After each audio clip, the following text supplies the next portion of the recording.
Welcome back to the Press Club. We're talking about independence, all things independence, and we're talking about some of the challenges in terms of especially young people who feel disillusioned, feel they have nothing to be proud of, and we were talking about some of the possible remedies.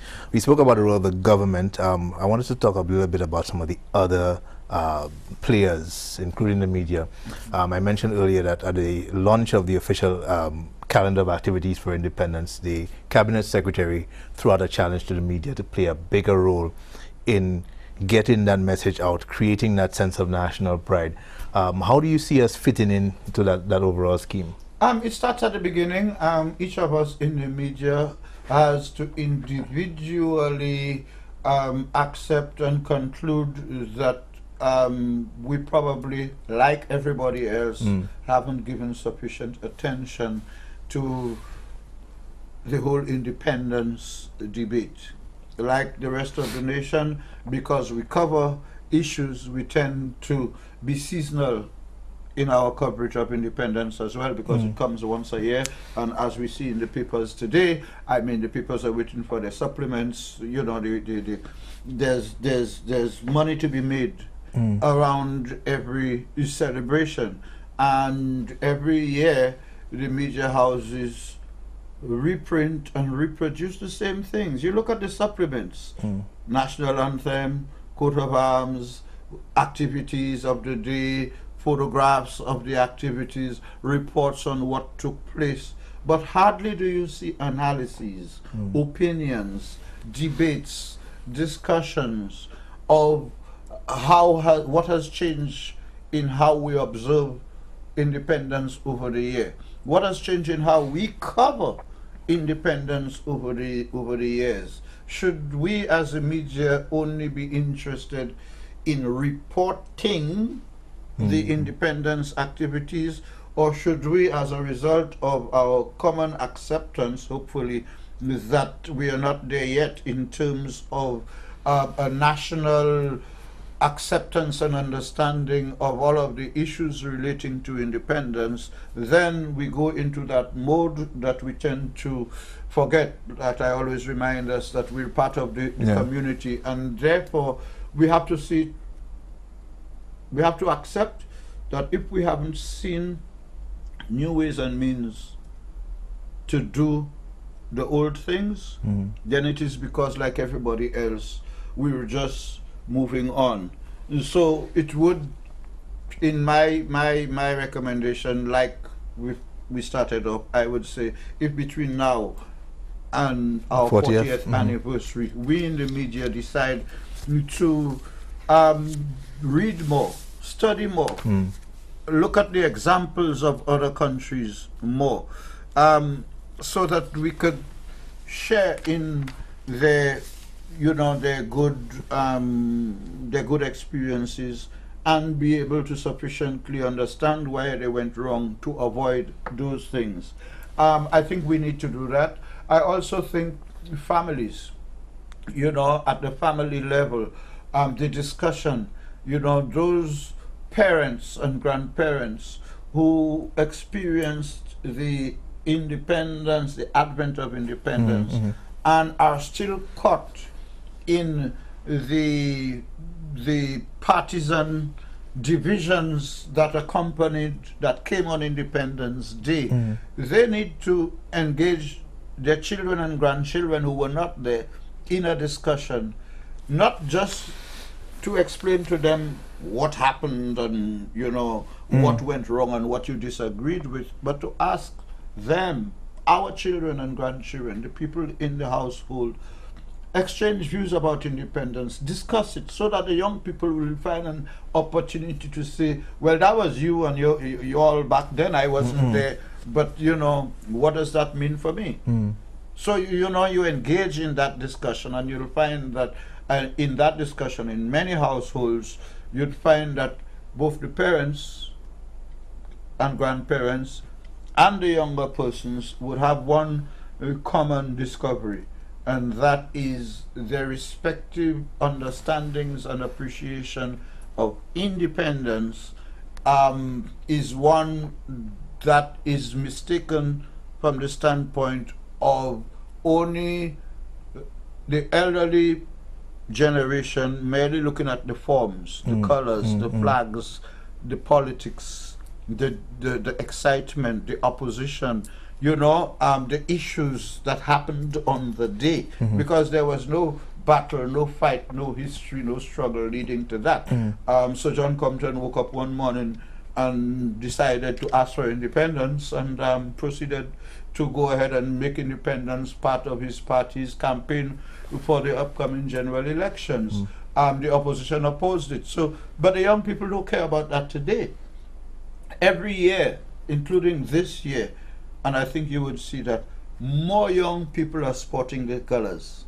More young people. So we have come some way in the last 10 years, I would say, where more young people want to identify with the colors, want to attend the rallies, want to be part of the festival that Christopher Hunt and them say it has become right now.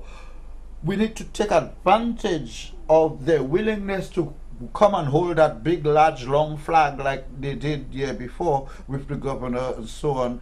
But we need to find the activities and the ways on the day to let them know that Independence Day is every day. And therefore we are an independent country every day, and the country will not become independent unless you and I and everybody starts thinking independently as individuals in terms of what is independence to us. If a correct interpretation of independence would mean lack of dependence. So if you're independent, you don't depend on government, you don't depend on somebody, you don't depend on somebody else. If that is if independence, interpretation of independence is lack of dependence, the voices question, can we survive without depending on anybody else, on any other country? So independence might have meant something when it might have meant something else when the term was invented. It definitely would have meant something else to those countries that fought battles. But it means something entirely different to those countries like us whose independence was negotiated with a colonial power that saw independence as a good opportunity to release themselves from the historical burden of supplying us with food and water forever and ever. So our interpretation, to conclude, our definition of independence has to be readdressed, because different people interpret independence differently. We need to have a common national understanding that when we talk about St. Lucia independence, this is what we mean: independence of a country and its people. That lesson cannot be taught in one day or in 1 week every year. It has to be, if necessary, taken to the school. Like I said, why not bring back civics? Yeah, but Monthrop made that point, I think, at the launch too. And while we're talking about independence and Independence Day, he's talking about the need for, and you touched on it earlier, the need for a constant awareness throughout the year. And I think that has more to do with national pride. And I guess it ties back to what the voice was saying. What do we have to be proud of? You know, and what do we see our role as individuals, individual St. Lucians who own that label and that nationality, contributing to improving the situation so that we in fact have something to be proud of, so that we don't feel ashamed when we see stray dogs mingling with tourists and we don't see vagrants lying on the roadside, and not look just at government to remedy those situations, but see us ourselves as having a role to play. And that applies to the media as well. You always stress, and you did it again today, we are citizens before we are reporters and journalists. Are we perpetuating the situation and the stereotypes by our own approach to our work? Do we take enough pride in it? Do we, when we have stories like the Nationwide today, rebuilding St. Lucia from decline to recovery, new construction to add 700 new hotel rooms, the PM welcomes brighter employment prospects in construction, and the opposition questions or queries, and the media sits back and doesn't do its own inquiry and support the statements or disprove the statements. Are we helping or hurting the situation, worsening the situation? Yeah, we definitely have to.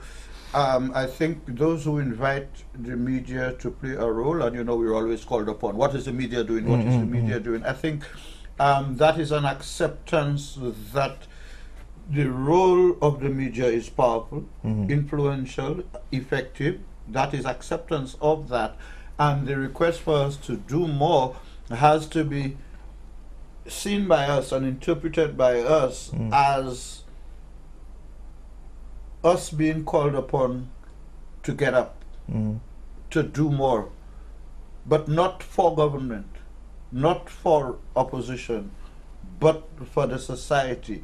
The media can guide the debate, but not only should we guide the debate as mediators, but we should set the agenda. We can see it in those debates that are happening in the leading up to the U.S. presidential election. It is the media who are asking the questions and mediating those debates, because across America it is accepted, although there's something called the established media, but it is accepted that the media can do much more than just report.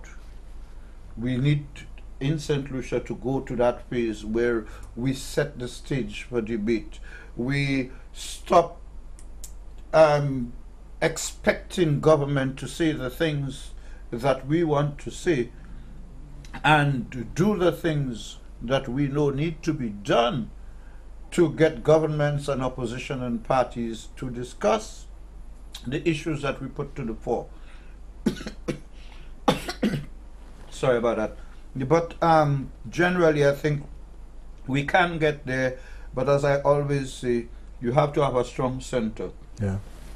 And the strong center which exists, the shell which exists for that strong center is the Media Association. And as more and more members get to understand and accept that the role can be much bigger and broader and deeper and wider than it is right now, then eventually the speed with which we get there will depend on the speed with which more people come to that realization. Yeah.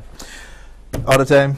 Thank you, Mr. Bousquet. Always a pleasure. Thank you for viewing. We'll be back here next week for another show. Hopefully you'll join us then. Until then, have yourselves an enjoyable weekend. Stay safe. Don't drink. Don't drive. Happy Independence.